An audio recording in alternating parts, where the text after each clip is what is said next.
We look at LinkedIn and we look at the folks that are, the thought leaders and this and that, but we're not seeing is all of the work they took to actually get there. They just put themselves out there. They just kept recording. They just kept trying. They just kept doing.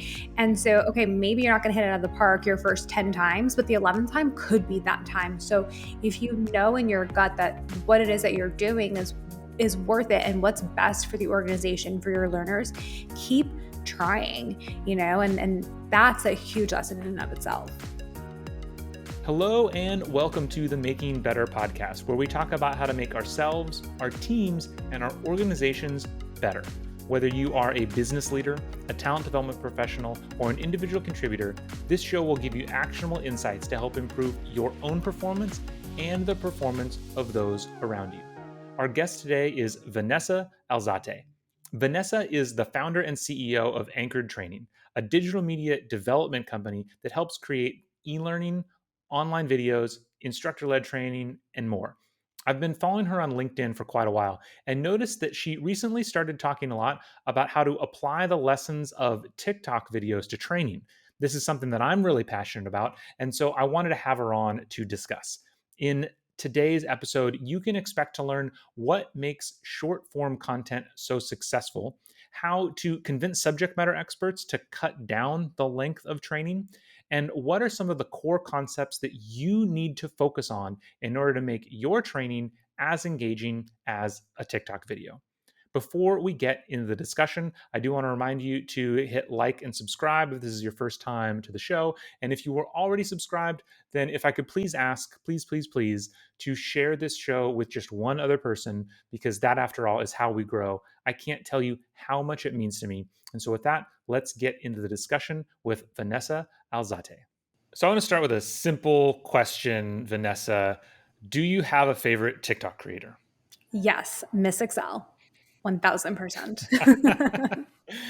That's hilarious. And, listeners might not understand why I'm starting with that. But, when I watch your feed and some of the talks you've given recently, you've been talking a lot about what people can learn from TikTok, what instructional designers can learn from TikTok. There's no reason for you to know this, but about 6 months ago, maybe a year ago, I gave a talk on how to give your training the TikTok treatment. And Miss Excel was like my example. So we are definitely in line with this. Why do you think it's so important for people in training to be looking at what's happening in TikTok or social media in general? Yeah, absolutely. I think it has helped to democratize learning, and it really has helped folks to realize things don't have to be perfect in order for you to learn something. So I came from software training. That was my very first role out of college and is still a love. Give me a new software system and I'm going to find the bugs. That's my favorite thing to do. And so in watching Miss Excel, you don't see the clicks really, right? You don't see, you just see what happens. Like, you will see a highlight where things are supposed to happen, the formula pop up on the screen. And it is everything that I have been taught not to do, or that people don't want to see, right?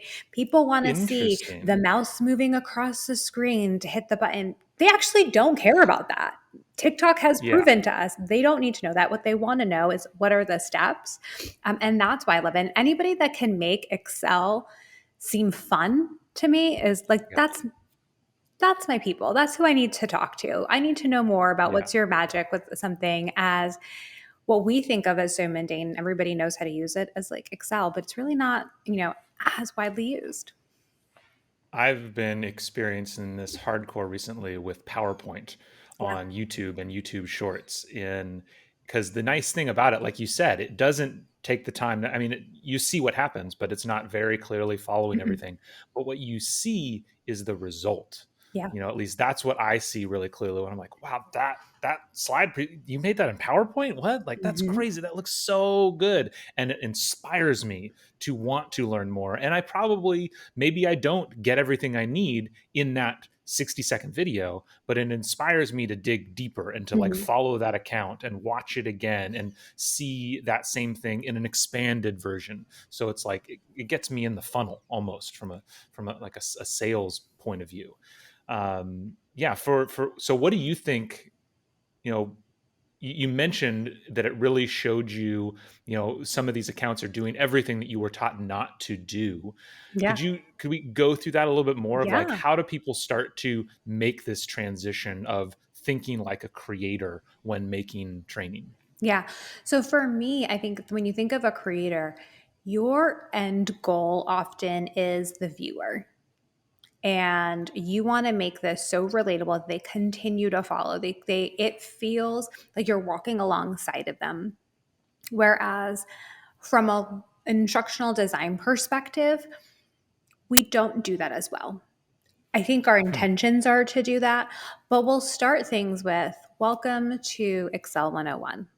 Here are the learning objectives. You never start Falling with asleep that. already. Right, exactly. I don't want to take that. And to your Yes. point, to get them into the funnel, like that's what we need to be thinking about, right? Yeah. People buy these, huge libraries. They invest in LinkedIn Learning. Why aren't people using them? And I'm like, what's your funnel to get them into it?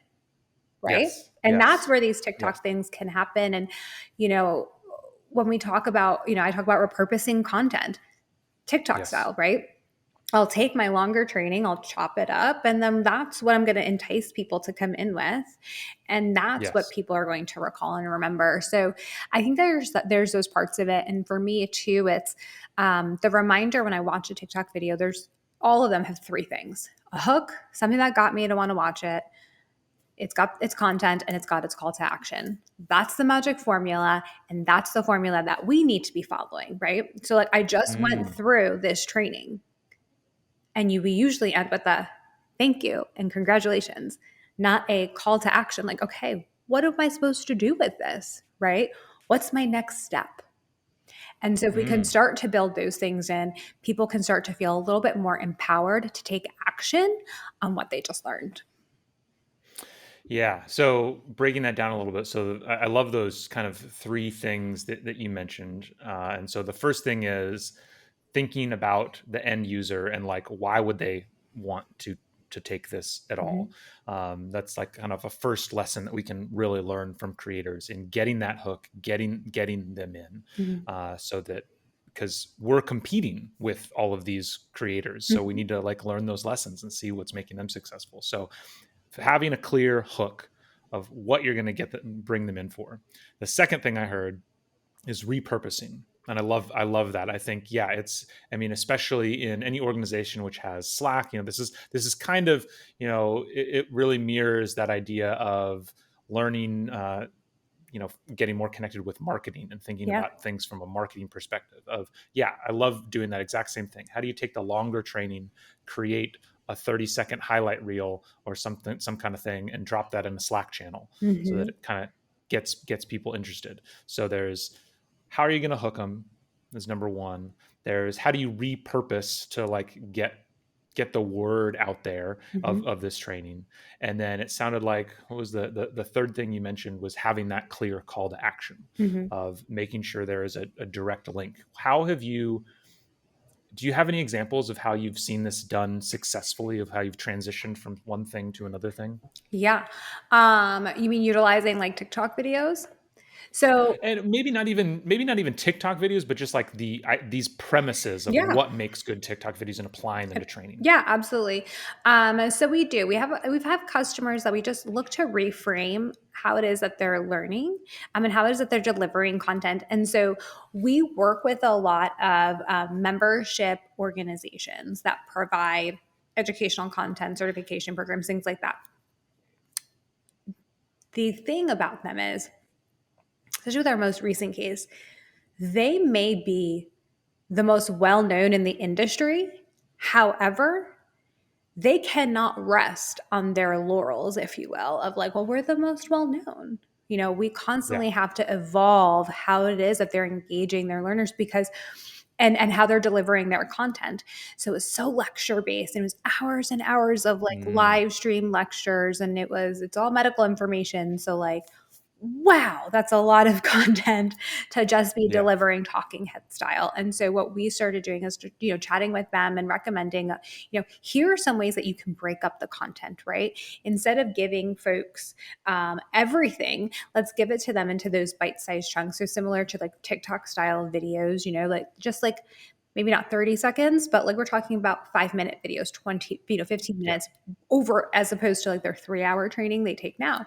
And then breaking down the language. So when you watch a TikTok video, you are not usually, you feel like they're talking with you, like you're their friend, right? Or just their Yes. colleague or their peer.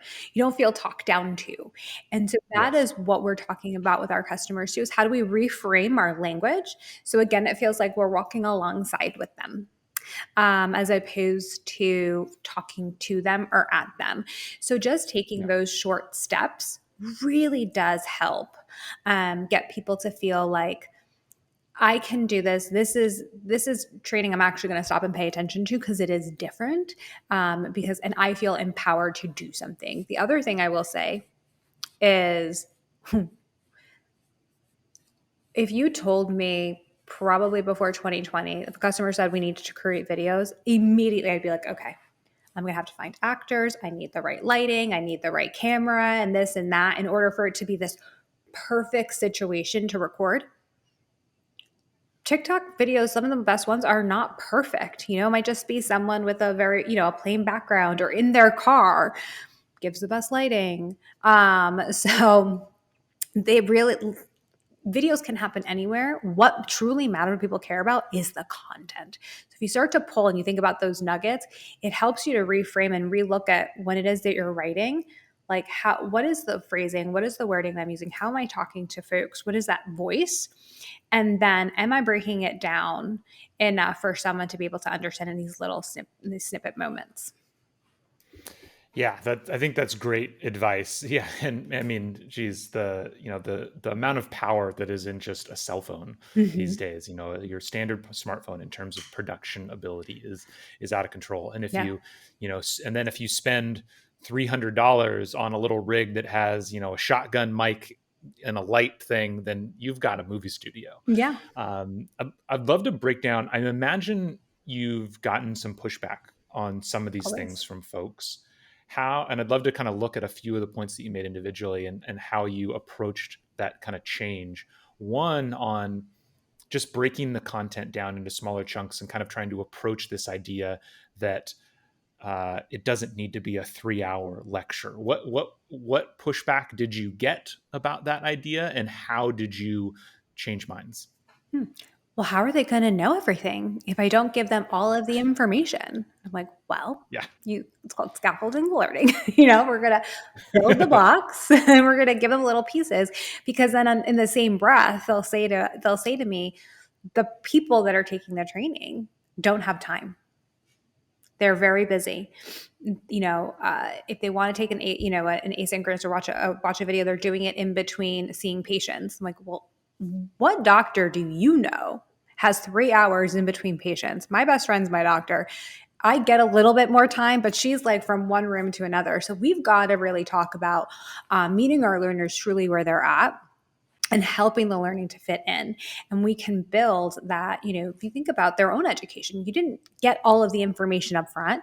It was built, right? You took your foundation, then you took the next level and it goes on from there. So taking on that approach. And I think for me, it's always been about understanding who is providing maybe that objection, understanding more about who they are, what's important to them, where their mindset might be at, and now we're framing it, right?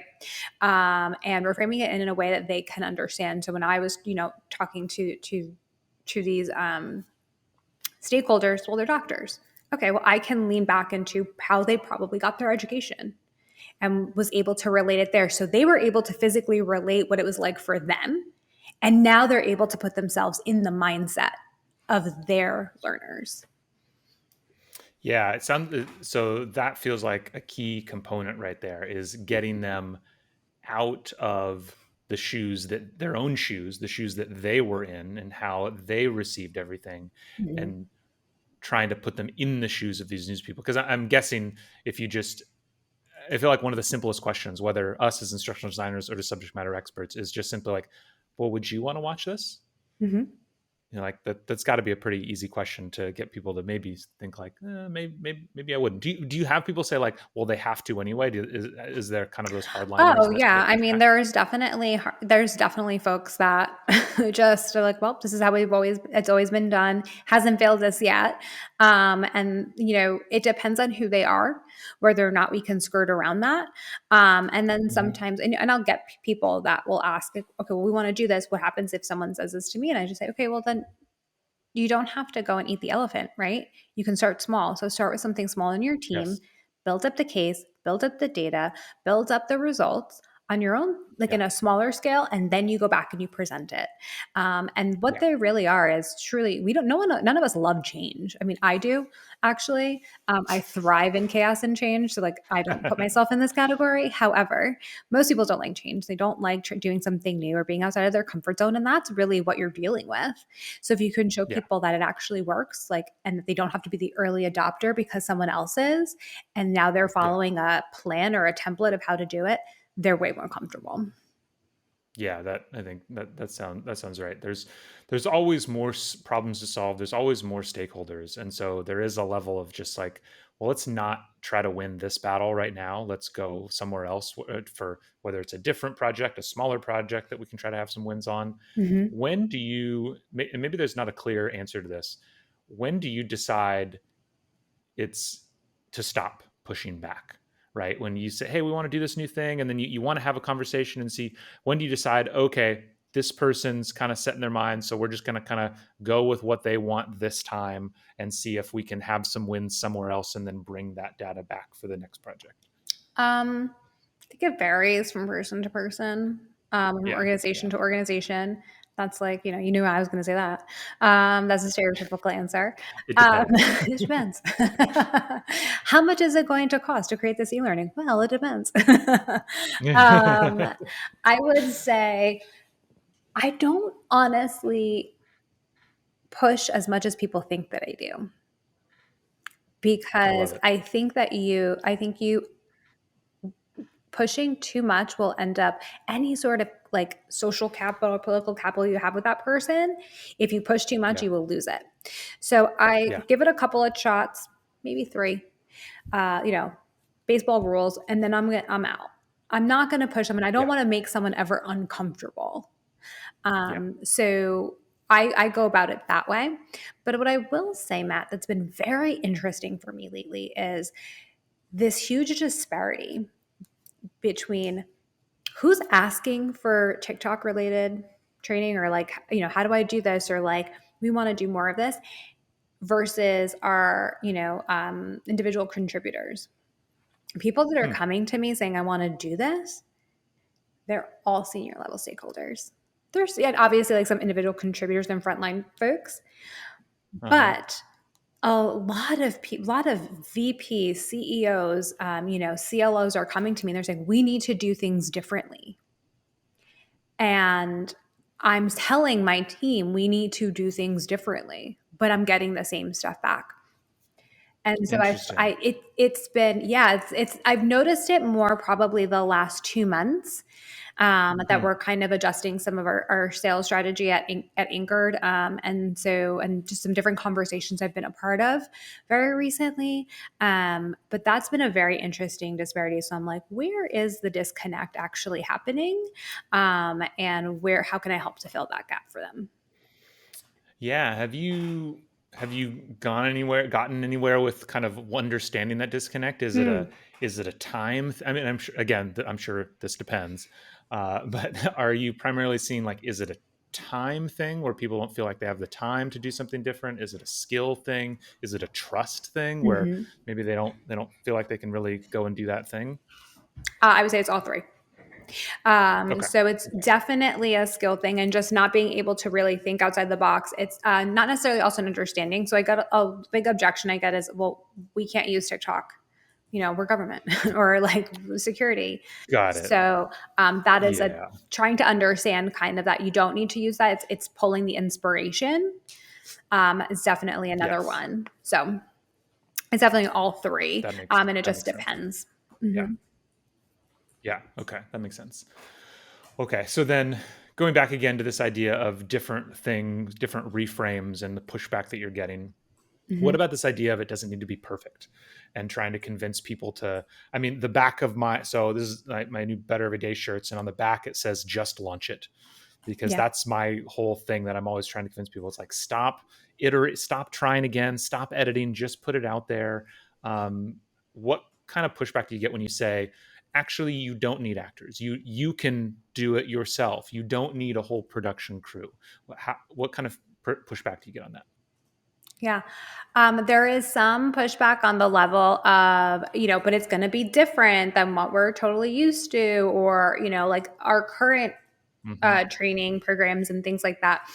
And I remind folks, yes, it's going to be different, but how long did that take to launch? And how much time and money was spent going into that one video? Yeah. Now imagine cutting that launch time in half, and now you're able to get out there and start to get feedback. And because it wasn't the end all be all perfect, right? Now you can just make those little tweaks, and those little tweaks is what really makes the impact on the organization to really make this, like, that's what makes it perfect. And so if you Yeah. can reframe in that way, I feel like that has been super successful for them to understand, like, okay, we can try it a little bit differently. And then sometimes I like sneakily will send stuff to people.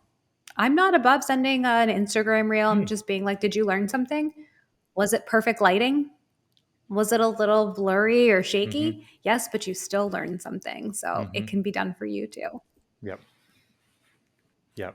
Yep. Awesome. Yeah, I think, yeah, it's just kind of, it doesn't take long for people to, again, comes back to that kind of reflection piece of, what are the things that you Hmm. enjoy watching, and how much do you care what camera it was shot on, or did you notice the lighting angles? I think that reflection Right. is definitely a really big thing. That makes a lot of sense. So I would love, actually, I wasn't expecting to do this, but I'd love to kind of step back for a minute. You've been running anchored training for a while now, right? How long have you Hmm. been doing your thing? My youngest is Gianna's 6 years. So I wasn't planning on going into this, but you had mentioned, you've been running anchored for a while now, and you get to Hmm. interface with all these different organizations. Just from kind of a bigger picture perspective, what are some of the major changes? Like, these short form videos has been one of them. What are some of the major changes you've seen in kind of the ID and talent development space over that time? Yeah. So I would say the changes that I'm starting to see is people are truly investing in their people. And they're Hmm. seeing that, I think, or they're wanting to be clear. And Yeah. they want to Okay. truly provide the resources to help them be better. They just don't know how to do it, and how to do it in a phased That was right. or economical way that like would fit maybe their budget and things like that, because they know there's a lot of work to be done and it feels very overwhelming. um, and then I think also what we're seeing is a lot of folks wanting just more understanding that we have a lot on our plates. And so what used to work, taking someone out for an entire day to go to training, we can't afford to do that anymore. So how do we Mm, fit learning in their workday, right? And yeah. how does it become not so much of a separate event, but more integrated into what it is that they're doing day to day? And I think, look, we're about to have a whole, well, we already have a generation, but really thinking about the next generation. I'm already looking at Gen Alpha. Everyone's over here talking about Gen Z. I'm looking at Gen Alpha already. Yeah. That generation, all they know is like the YouTube and video and all of that. Yes. That's going to start to become even more of an expectation, Yeah. and Yeah. having these knowledge bases and the ability for them to pull the information that they need when they want it. And it's not a generational Yeah. thing. That's really what we all just truly want, right? I just want, Yeah. just give me the information when I need it. And then let me be on my merry way and try to get my 200 emails down to inbox zero, which feels like an impossible task. Yeah. Yeah. Yeah, I think that's right, and it is very very much a different framing in, um, people are becoming, it's all the best practices that we've always learned of, adult learning theory, but it just is really learning theory of Hmm. people like to have control of their learning, and Yeah. people are growing up now in a world where, I use YouTube. YouTube has become the de facto place that I go to search for things when I want Hmm. information now, whether it's I need to know how to do something on my car or around the house or some new software or figure out what to buy. I just go to YouTube and find a video on it. And having that reframe, I think it's probably one of the things that's disrupting formal education, because it just feels so much less efficient Hmm. to sit in a lecture hall for days and weeks and months. It's like, why isn't there just a video that teaches me the thing I need to know so that we can all move on with our Hmm. lives? It definitely is a big shift. Are you noticing any similarities in organizations that are making those shifts more successfully versus less successfully? Yeah. I am noticing where they're having more success is actually, which is interesting because some people would assume large organizations, more red tape, but in larger enterprise organizations that are dealing with like franchise locations, retail locations, hourly Mm-hmm. employees, they Mm-hmm. really understand the fact that they cannot pull their folks Mm. off to go to sit and do a 90-minute training, or learning has to take place in the workplace because they need Yep. to be able to work or register at the same time and do all of those things. And so they are the ones that are moving forward with shorter videos, and just being more agile when it comes to learning and putting things out there and getting the feedback, because they have Mm-hmm. to be. Mm-hmm. And where I see a lot of look, I'm going to exclude my very good friends in government and military because that's a whole other ball game, but I do love them. The smaller businesses or medium-sized businesses, I'm noticing you would think they would have more flexibility, Hmm. but I'm seeing the opposite. And it's not the flexibility, but they just don't have enough people to actually Yes. help to do. And you know what I mean? It's like it's just Yeah. a department of one. I've got to do all of these different things. There's just not enough time in the day. And Yeah. it's really Yeah. impossible to be really great at all of the things. So if you Yeah. have good resources, and I'm finding if you're having the need, that's where that you're seeing it. And I would love for them to do more case studies and presentations at conferences to show people this can be done and it can be done well. Yeah. And I think the point we've been talking about since it takes resources to create a new like framework, a new Hmm. way of doing things. And so, yeah, when you have a super lean team, you kind of just have to rely on, okay, what have we always been Whatever's doing? done. Like, I got to keep the train on the tracks. I just Hmm. gotta keep stuff moving forward.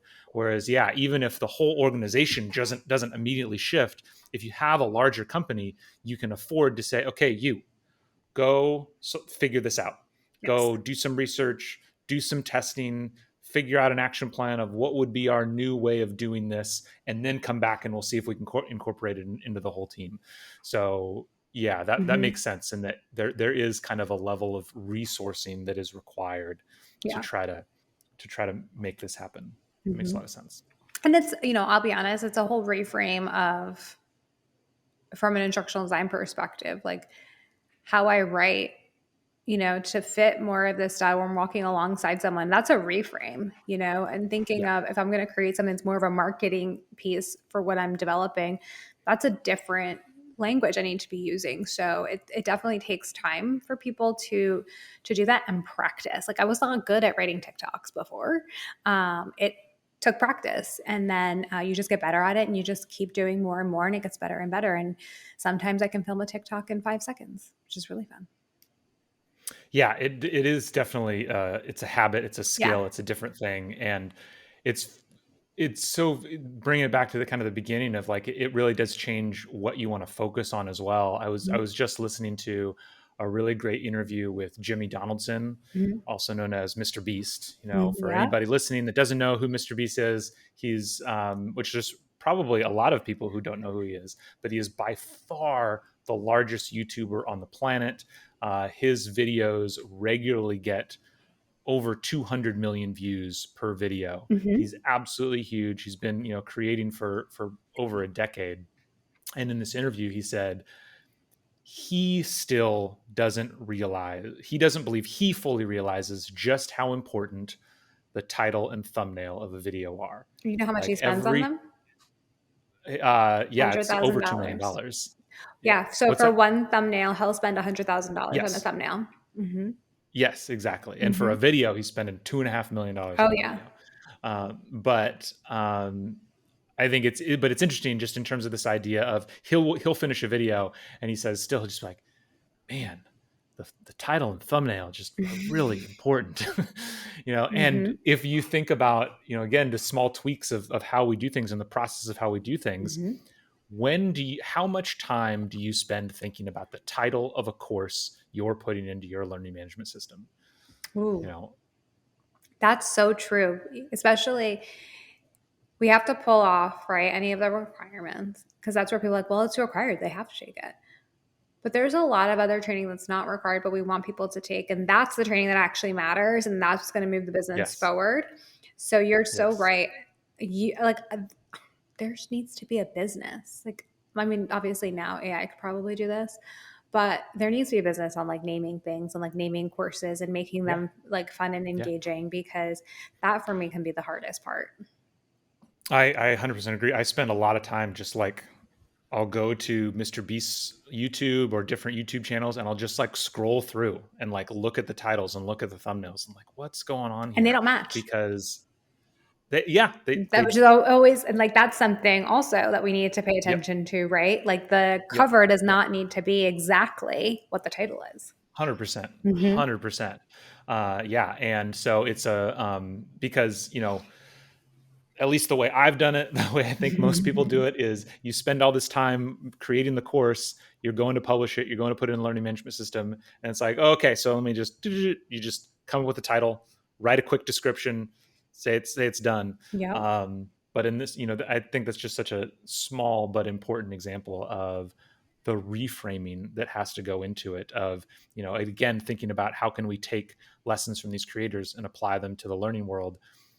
They start with, and this is different because on a channel like Mr. Beast, where it's about entertainment, so there's not necessarily any other need other than entertainment, but they start with a title.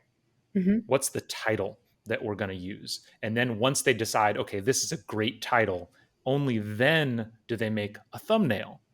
And if they can't get a good title and thumbnail, they don't make the video. They say it's not interesting enough. And so I think, again, it's just an example of us spending more time on maybe it's not the title, but certainly like on the outcome. It's all that backwards design, where you're starting with the outcome that you're trying to achieve and use that as and if you can't identify the outcome that you're trying to achieve, if you can't identify what the hook is going to be, then maybe you shouldn't make the course. That's 1000%. If you can't create the hook, you cannot identify the why. It's not actually a true need. Yeah. Totally. Okay. Well, I'll get off my soapbox now. Were you just listening to an interview with him about his new series he's launching? Yes. Yeah. Yes. Yeah. So on the Colin and Samir show. So for listeners, it's going to be he's doing an Amazon show. It's going to be the largest game show prize in history, largest number of contestants in history. I think there's a chance he might be just like one of the most creative entertainment minds in the world, and so I think it's going to be really interesting to see what he does in this kind of setting. And then just really quickly on this topic, I want people to know too is that he started. There's a lot of lessons to learn from him. He started at let's say 12, 11, very young, and he just kept going and trying and trying. And I think that's something that we don't do enough, right? We see people and the end results. So people will see Mr. Beast now, but they're not realizing all the almost 2 decades, right? Of all the work in order to get there.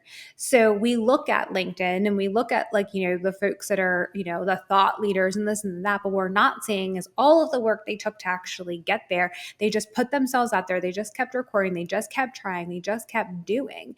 And so, okay, maybe you're not not going to hit it out of the park your first 10 times, but the 11th time could be that time. So if you Yep. know in your gut that what it is that you're doing is worth it and what's best for the organization, for your learners, keep trying, and that's a huge lesson in and of itself.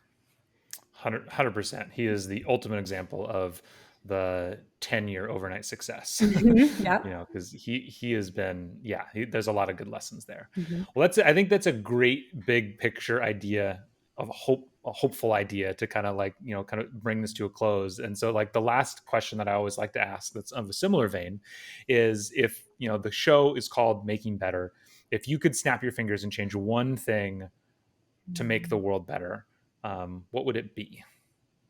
I wish people would give each other more grace. I think we I don't like it. give others grace. We don't step in their shoes and think about what may be going on for them. And when you can do that and put yourself in someone else's shoes, it helps you a lot more than just them. Yeah. Yeah. I couldn't agree more. Yeah. That's a great. Excellent. Well, Vanessa, thank you so much for being here today. This is, as you can tell, I love talking about this topic. I think there's a lot that we can learn from creators. So thank you so much for indulging me. I'm sure Yeah. people learned a lot. Where can people? What's the best way for people to reach out to you? We'll put links in the Yeah. show notes for LinkedIn and everything like that. But what's the best way? Yeah, LinkedIn is my number one location for sure. And I just want to thank you for having me. It's just been such a great conversation. Love the podcast and all of the insights that you bring to the industry. So was honored when you asked me to be a part of it. Oh, amazing. No, I am truly honored. So thank you so much. Thanks to everybody listening. Thank you so much for tuning in today. I hope you enjoy the discussion as much as I did. If you want to see more discussions like this, then make sure to check out some of the videos right over there. And while you're at it, make sure to subscribe to the channel. It really helps improve our reach and gives us the fuel we need to bring you more of these great conversations. I hope you have a great rest of the week, and we will see you next time on the Making Better podcast.